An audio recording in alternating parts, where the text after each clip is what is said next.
तन्हा मोर सुख के खजाना है। तोर बर है दिल मोर हर पल दीवाना है।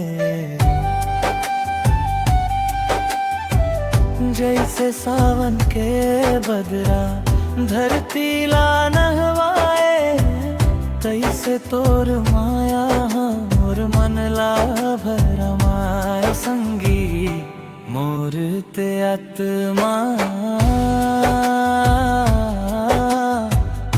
तोर बिना मोर दिन कैसे कटे रामा। तोर सुरता में खोए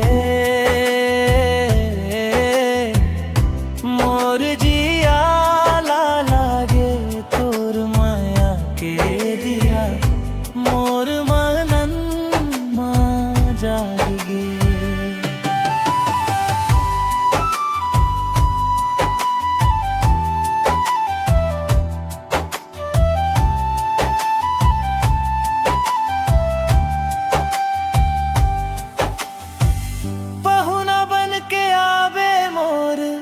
सपना के नगरी में बैठ जावे संगी मोर दिल के डगरी में। तोर आँखी के काजर मोर दुनिया संवारे। तोर नाम होगे मोर जीवे के सहारे। जुग जुग के नाता ये माया के धागा। तोर हाथ मिल गए तो सब दुख भागा।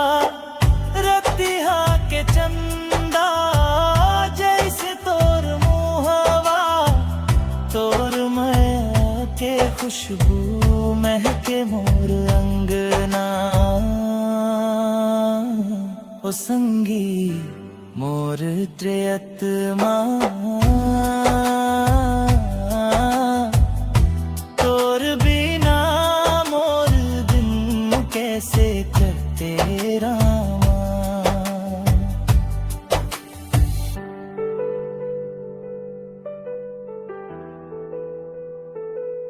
हाँ।